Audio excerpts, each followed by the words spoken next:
Hello and welcome to Eyes Insight. Eyes is Exa Innovation Studio, a global consulting firm based in Tokyo, Paris, and Los Angeles. Today, our Eyes Insight is the fourth of a four-part e-mobility series. And with us today, we have again from our Eyes Paris office, Mr. Thibaut Mallet-Deschany. Thibaut, welcome. Thanks, Zach. So I'm Thibaut, I'm based in Paris. I'm the head of innovation and MD with the company. And my name is Zach, and I'm the innovation lead at our Los Angeles office. So Thibaut, let's dive right into it. Today, our topic is dealing with V2G. Let me just ask you first off, what is V2G? Yeah, so V2G is about using the battery in the vehicle to feed back power into the grid. 96% of the time, the vehicles are parked. And by 2040, there will be enough EVs on the road to power up American households for 1.2 years. So it's huge. V2G is going one step further than smart charging. Smart charging is about controlling the demand. So controlling when you charge your car. V2G with this bidirectional EV charger allows to supply back energy into the grid. What are the benefits of V2G? As we discussed last time, the introduction of renewables, solar, wind, are creating serious problems for the grid. One, they don't always produce electricity when we need it.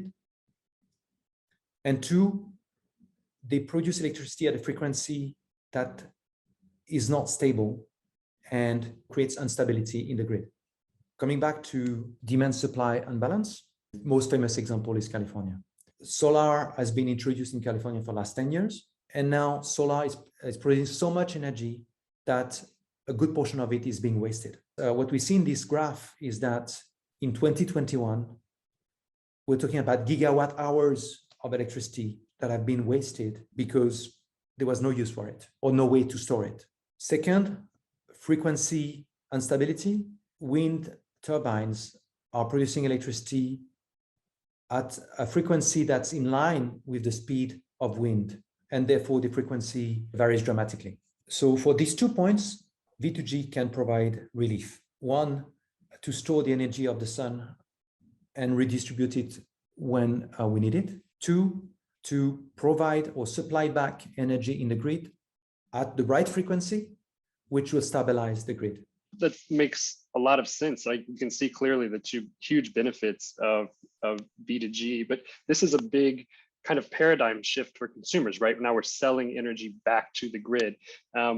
What's the level of readiness of the market for this kind of infrastructure, for this kind of new way of life for us? So yes, V2G, let's be clear, is not ready overall. There are several challenges. One is the charging infrastructure.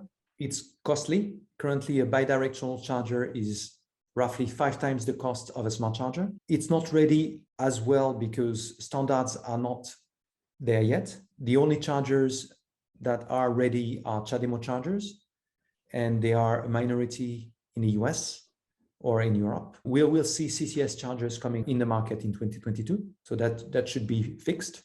Two, I mentioned frequency stabilization as one of the issues V2G can support. Today, it's not clear what will be the impact of introducing many EVs on this market, the frequency response market. In Germany, where they introduced stationary batteries, we've seen a big dip in the pricing of this market. So there's a lot of unpredictability on the value and the pricing of the energy trading market. Three, another untapped potential is local load balancing, which would imply connecting with the local distribution company. Regulation is not there yet. It's unclear. There's no market. There will be a potential economic value for V2G. That is still untapped. Four, the battery of the vehicle will degrade as you use it for V2G. As you discharge, it will reduce the life of the battery, and it's not yet 100% clear what will be the impact. Of course, as we introduce better batteries, cheaper batteries, this won't be such an issue anymore. Finally, there are just not enough vehicles, EVs, on the market. So it's very difficult to predict how much energy will be available at any given time from the batteries of the vehicles that will be plugged. as more vehicles are being introduced, this wouldn't be a problem anymore. There are simpler business cases when we're talking about V2H, vehicle to home, or V2B, vehicle to building. One, you can directly store the energy produced by your rooftop solar system in your car and use it at night. Two, even without solar, you can recharge your vehicle when the prices are low and use the electricity of your battery when the prices are high. And three, it's a viable backup solution for blackouts. And we've seen in California that it's not a luxury. So V2H, V2B will be on the market faster than V2G. That makes a lot of sense. But there are some players in the market that are already building these new V2G business cases, right? Would you care to share one with us? Let me talk about Nuvi. Nuvi is actually an old startup. It was started 10 years ago in San Diego. Nuvi is a provider of solutions. So it provides charging infrastructure, software for aggregation, software for energy management, and trading. So it's building and managing virtual power plants. Nuvi has been on market for 10 years and has participated in 13 pilots, V2G pilots in 10 countries, including the longest pilot so far, the Parker project in Denmark, which has been in operation for 4 years.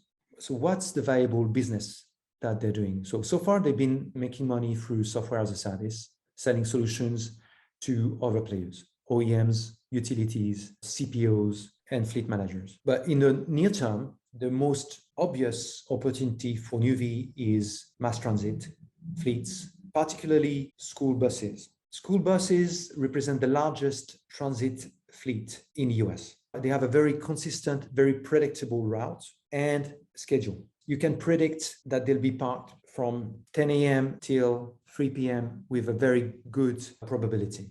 There's significant effort and investment made by local and federal governments to replace the existing fleet. And most of the fleet will be replaced in the next 10 years. So it's a significant opportunity for Nuvi. So V2G is not ready overall. But as we discussed, as more vehicles are being introduced, as the charging infrastructure cost goes down, as the regulation becomes more harmonized and provides more economic opportunities, we will see more V2G commercial projects on the market in the coming years. Well, Thibaut, thank you so much for the very comprehensive overview of the e-mobility market. We looked at many different facets of e-mobility, from smart charging to vehicle to grid, and it was very educational for me and a very timely topic too, as we see so much investment and so much focus from an environmental impact standpoint. So please keep us posted on any new big developments in e-mobility, and we look forward to seeing you again for more Eyes Insight. Great, Thibaut, thank you.